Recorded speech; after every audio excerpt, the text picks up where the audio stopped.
Release February the 12th. Please welcome Kate Jackson.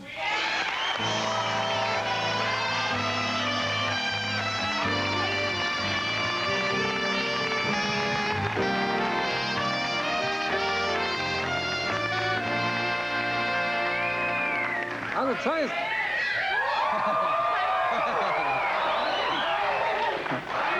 I think they'd like it, Kate.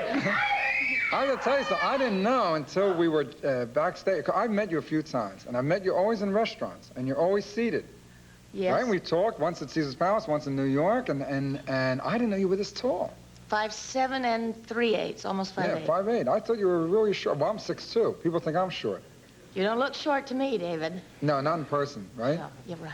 Yeah, not in person. Well, the Charlie's Angel, one of the original Charlie. Could I say something that my friends in Philadelphia I grew up with?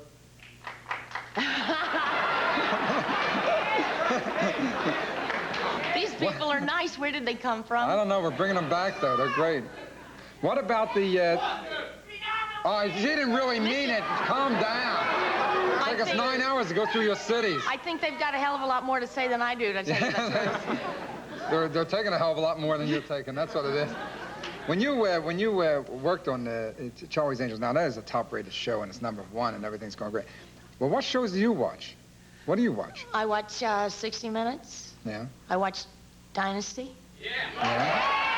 And I don't watch a lot of television, really. Yeah, I shouldn't say it. I watch a little bit of news, some documentaries, the Tonight Show, because I'm usually in dressing rooms. It's a great, Tonight Show. Boxing. Any kind of boxing, any kind of, some sports. But I don't watch that much TV. I don't turn it on. I get bored. I have a terrific computer chessboard that I do instead of television. Sargon, and he beats me every time. Oh, that's one of those machines. Oh, yeah, he's terrific. In his tournament mode, it can take him from 2 to 4 hours to decide which move to make. You sit there watching a machine think for 4 hours? Sit there and watch him think, and then he beats me every time. I've beaten him twice. They would have one for boxing. Wouldn't that be great? They used to have those little machines that they go like this, and the guy would fall down with his arms up. Well, are you still in touch with any of the original Angels? I see Jackie and Farrah, and Jackie's going to have a baby. Oh, wow. Very soon. Yeah, she's big, too. She's tall. I met her. She's about 5'9". We're about the same height. Yeah, I thought she was taller. Yeah, Farrah's a little bit shorter than we are. We're all about the same That was a height. dynamite series. I mean, that really catapulted 3 careers. How did you feel when it was like, it wasn't overnight maybe in the sense of your life, but a show goes on the air and then, boom, overnight, in that sense, you're a superstar on television. Well, there was so much Hazara around it. I was right in the middle of it and couldn't really tell. Hazara, for those who live anywhere between the Rocky Mountains and here, means a lot of different kind of business, right? Just a lot of crazy little things going around. Yeah, Hazara. It was nuts. It was fun, but it was nuts.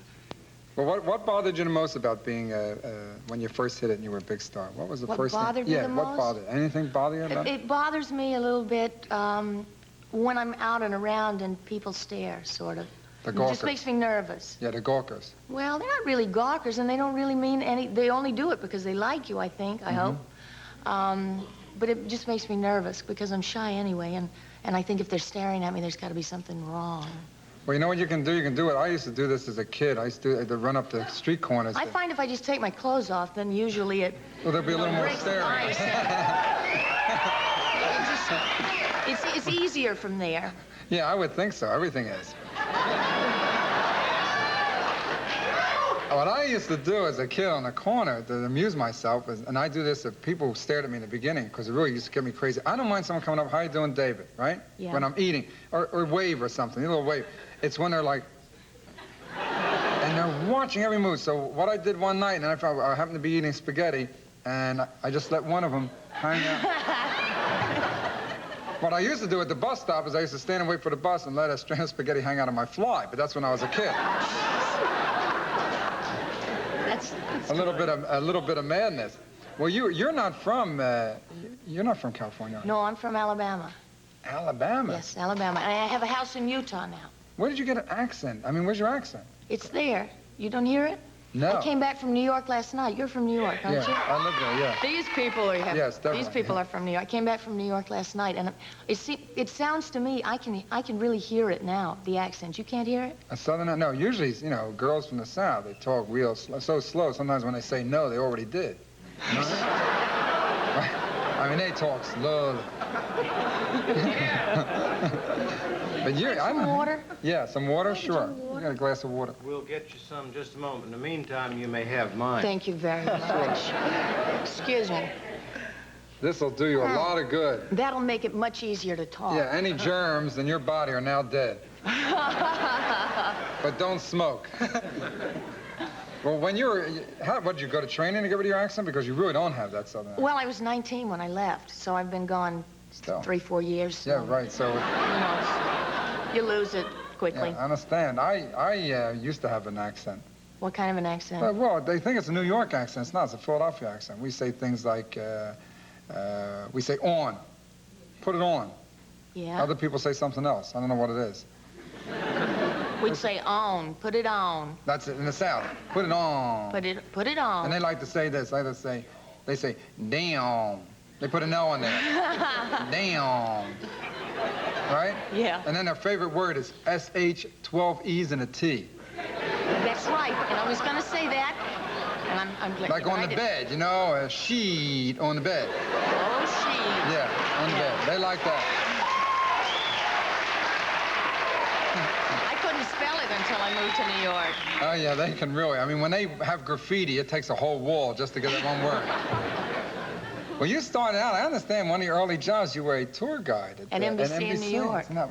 And I used to sneak my tours into the Tonight Show studio, where we weren't supposed to go. Sneak them in there and let them sit down and say, they do the Tonight Show. I know it looks bigger on television, but the camera makes it look that way, and go through a whole deal. It was fun. The whole speech, yeah. Yeah. I went back and did Saturday Night Live a couple of years ago, I think. And that's how we opened the show. We did a takeoff on the tour. It was fun. Just started the show, started the opening monologue, and then one of the writers came up with a fake group of tour people and blew the whole thing away. And then we, live from New York. Oh, yeah. Well, I do it here. I walk around with the tour group here sometimes. You know, yeah, when I'm coming in to do the Tonight Show, I follow them. They have the, you do? No, I do. I follow. I get in the group. Now it's going to blow it because I like to do this. I get in with the group in the back. And when the guide is saying, and this is where we have our scenery, and I go, it is not. And, you know, I'm one of those disturbing people, you know, a real sicko in the crowd.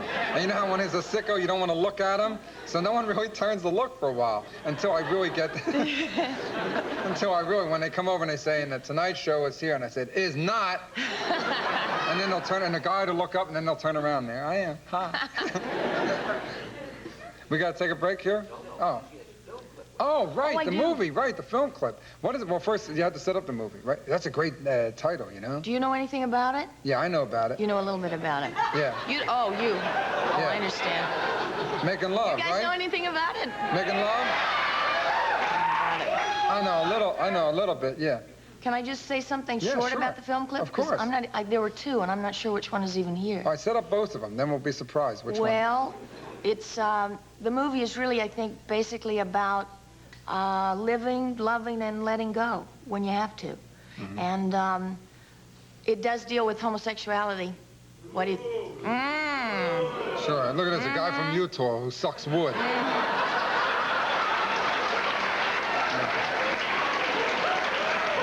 But it was directed by Arthur Hiller, and Danny Melnick produced it, and it's really, I think, a fine film. And that's coming out February 12th? February 12th, yeah, I'm proud of it. We have a clip here. We're going to take a look at a clip now. All right, Good. so you watch your monitors, and those at home watch your television.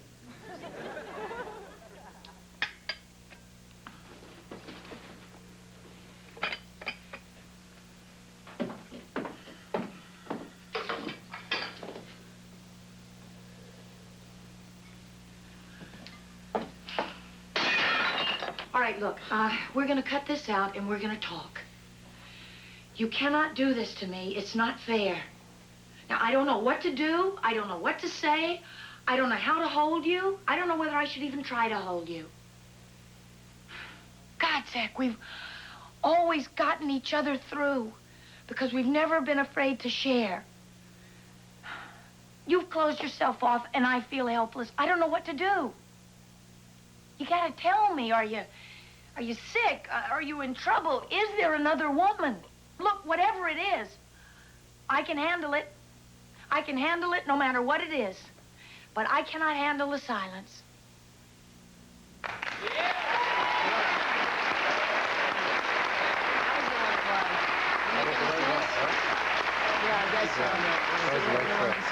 Yeah. Must be fun to make movies, huh? It was working with those people and with Arthur Hiller. Did you know Arthur did Hospital?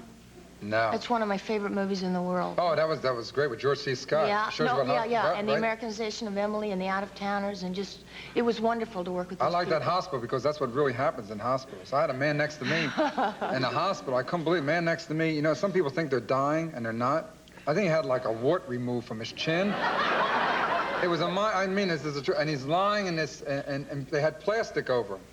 And they had this plastic over him, and he was there. So I'm in there, and I was sick. And I'm dying. I'm dying. Oh, I'm leaving everything. I love to live. I'm dying. It went on first day, the second day, the second night. He's there in the middle of the night. Oh, I'm dying. I got out of bed. I was so sick. And I ripped it open. I said, you are, because I'm going to kill you. And the guy's like, oh, I'm okay. I'm all right. I'm going to live. I'm going to panic. We're going to come right back with more of the Tonight Show after this. Complete panic. I'm okay.